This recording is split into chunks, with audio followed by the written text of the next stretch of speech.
The good Lord who created the sun which gives us light from above, who rouses the sea and makes the thunder roar, watches us.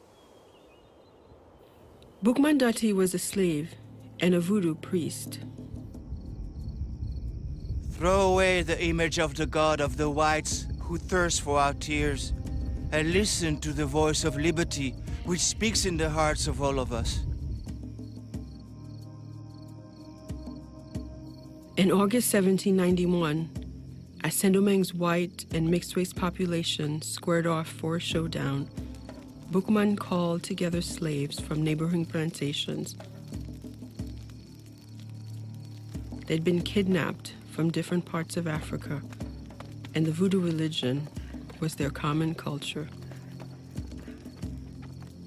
Le vaudou, c'est l'esprit de nos ancêtres, c'est une religion. C'est le mode de vie de l'Haïtien. C'est plus qu'une religion, c'est notre façon de vivre, c'est notre force. Le vaudou est libérateur, le vaudou est dignité, le vaudou est sagesse, et le vaudou, c'est notre tradition. Boukman had called them to an area called cayiman. First on the agenda was strategy.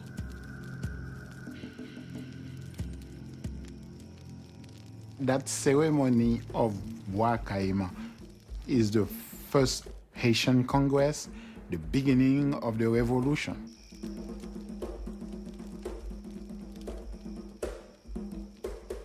C'est dans cette réunion où l'Africain décide de n'être plus esclave, d'être libre, déjà là dans la tête, de casser cette chaîne dans la tête, de dire voilà, à partir de cette cérémonie, l'Africain a pris son destin en main.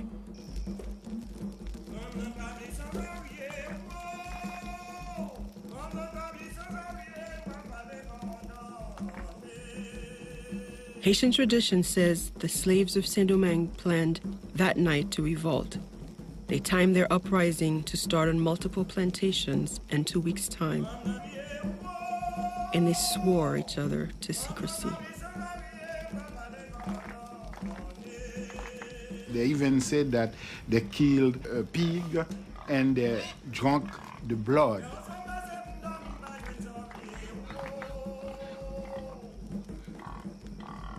This is what we call a communion.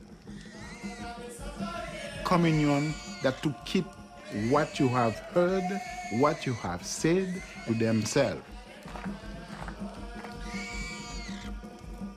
The God of the white man calls him to commit crimes.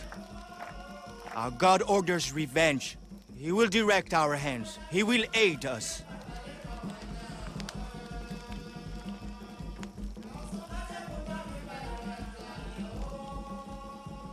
On the night of August 22nd, 1791, 1,000 enslaved Africans attacked their masters. Les esclaves empoisonnaient, les esclaves piquaient, les esclaves tuaient, les esclaves voulaient leur indépendance. For them to be free, they have to have the same amount of violence that you exerted on them. That's why the revolution was very brutal. This is that hatred in the first day that came out.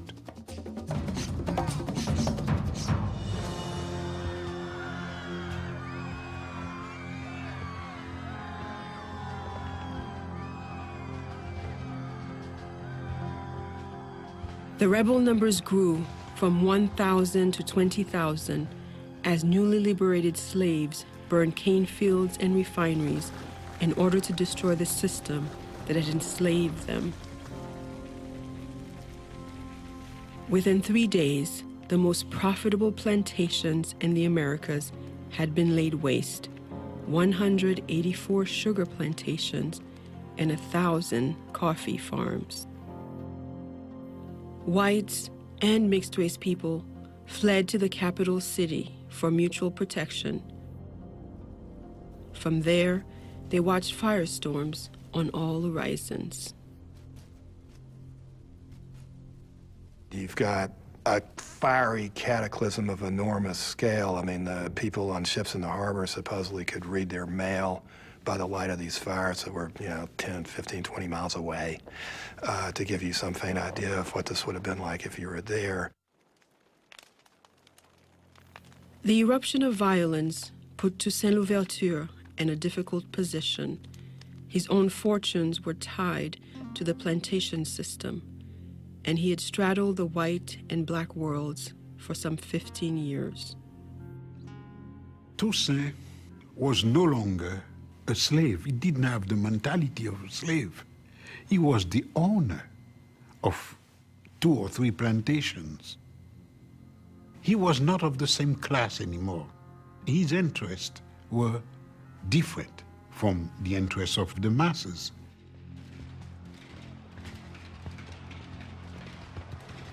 But Toussaint's first reaction to the raging violence was based neither on money nor race. It was personal. He went back to the plantation where he had been born to protect his former owners. It's true that Toussaint Louverture did return to the plantation in the early days of the insurrection and kind of maintained order there. And there's the question of why. Why would he do that? I think Toussaint was somebody who understood the value of humanity in many ways, right? And I think he probably had gained that precisely from being on the receiving end of slavery. Back in the capital city, as Toussaint helped his former master flee the violence, Saint-Domingue's whites repelled assault after assault. They soon regrouped and launched their own offensive.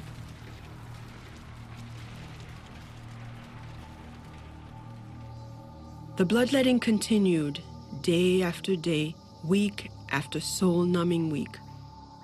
French colonist Pamphile de Lacroix. The country is filled with dead bodies which lie unburied. The Negroes have left the whites with stakes driven through them into the ground. And the white troops, who take no prisoners, leave Negroes dead upon the field. 3 months after the revolution started, the voodoo priest Boukman was killed in battle. White soldiers decapitated him and burned his body in view of the rebel camp. In the words of one observer, the conflict in Saint-Domingue had become an exterminating war.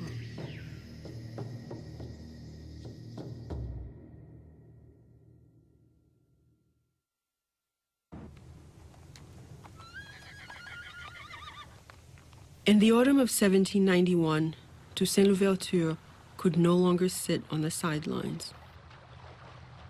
Despite a wife and children, despite the chance even of losing his own freedom, Toussaint didn't hesitate long. He left everything. He dropped everything, and he went to the mountain. It was an act of extraordinary risk. The island's 500,000 slaves outnumbered whites by 12 to 1. But their ultimate prospects were poor. Few had experience in military strategy, and they had no unifying history or long-term vision. The fact is, a lot of people didn't really know what freedom was supposed to look like. Nobody had really even theorized or imagined this before. Toussaint, on the other hand, had a unique window on the world. He was schooled in African and European culture alike, and had read some of France's most radical thinkers. Toussaint had certainly read a text by l'Abbé Raynal, which predicted that out of the colonial slave system with its, frightening imbalance of numbers and horrible suffering and all of that, there would emerge a leader, revolutionary leader. I believe Raynal referred to him as a black Spartacus. Toussaint's a literate person. There's no way he would have missed this. As rebel leaders struggled to forge a disciplined fighting force, Toussaint's talents and intellect set him apart.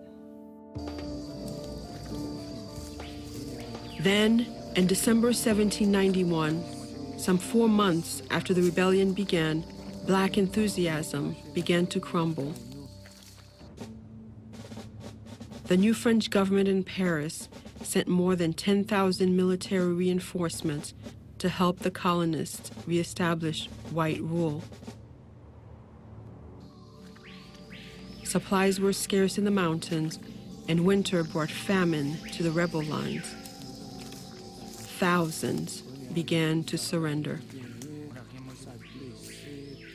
Toussaint Louverture was not somebody who liked violence, really. He was good at it if he had to do it, but he preferred to use negotiation, diplomacy, guile, trickery, anything but. And if that didn't work, he'd kill you, no problem. But he'd try anything else first. Toussaint Louverture was asked to write up a settlement offer in exchange for the freedom of 200 slave leaders and better working conditions on the plantations. The proposal offered to send most of the rebels back to the plantation. It was a stark recognition of 18th century realities. Sometimes it's easy to look back at this and suggest that they were willing to sell out their followers. While the terms, I think it's true, are troubling in some ways, they were also trying to seek some change. And I think the key here is that it was really difficult to imagine that you would actually eliminate slavery.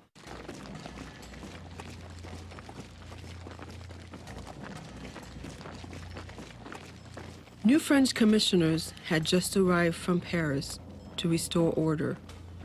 More liberal than the planters, they urged Saint-Domingue's whites to accept the rebels' offer, and they called slave leaders to the capital of Le Cap for negotiations. Trust was minimal. Some slave rebels wanted to kill their white prisoners, but Toussaint Louverture argued against it. He wanted the whites returned to Le Cap as a gesture of goodwill.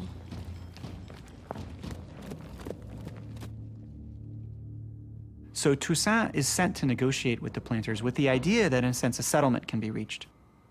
The settlement is not only for the freedom of some of the insurgent leaders, but also for some reforms on the plantation. Small reforms, but reforms that, at least in the letters they describe, their followers really want. Whether the small group of leaders actually would have had the power to say to all of these people that they'd taken out, okay, you're going back to work now, here's your chains. I don't know. As it happened, the white people were so short-sighted that they didn't even give them the opportunity to try. The whites said no. They said no. Because at that time, they were the one who wanted revenge.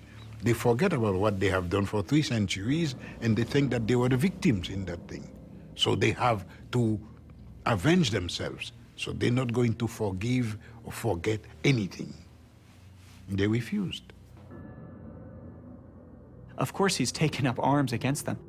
But at the same time, he's made a lot of concessions, and he's struggled against his own followers to say, look, we're going to treat the prisoners well, we're going to trade with them, we're willing to make a deal. And to have that refused by the planter class, I think certainly must have had a radicalizing effect. Toussaint's support for a settlement abruptly ended, and with it, the best deal the whites would ever see.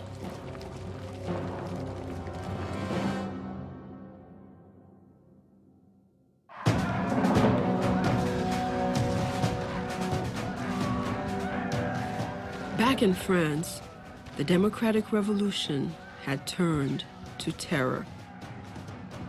France's Revolutionary Army was at war with neighboring countries. Its radical leaders sought to purge themselves of enemies from within. They executed thousands. And in early 1793, they did the unthinkable. The revolutionary government beheaded the king. Events in France were moving faster than anyone had ever intended. I mean, this was volcanic upheaval, a true class revolution that turned everything completely upside down.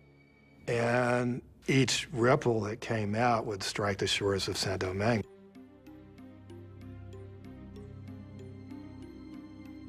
One of the biggest ripples from France that washed into Saint-Domingue's shores was a commissioner named Léger Félicité Sonthonax. He was a French revolutionary with radical ideas. about life in the colony. Sonthonax arrives in Saint-Domingue having already had bad words said about him. There are people who've actually written from France to the colonists in Saint-Domingue saying, watch out for this guy. He's an abolitionist. He wants to abolish slavery. Saint-Domingue's mixed-race population had so far retained its fragile alignment with the whites. To ensure that continued, Sonthonax created a representational council on the island and invited mixed-race citizens to serve. He even brought mixed-race men into the colonial government. And a lot of white planters are really, really upset about that and see him as a really destructive force. The white planters had cause for worry. Less than 2 years after joining the rebellion, Toussaint Louverture had risen to the top of the rebel army. I am Toussaint Louverture. My name is perhaps known to you. In 1793, he wrote an open letter to the island's disenfranchised. I have undertaken vengeance. I want liberty and equality to reign in Saint-Domingue. I work to bring them into existence. Unite yourselves to us, brothers, and fight with us for the same cause. With his letter, he announces two things. He announces, first of all, his commitment to the process, to the project of emancipation. And he announces his presence as a leader, maybe even the leader. He has gained great respect from his followers. And with this proclamation, he's essentially saying, you want freedom, and I'm the one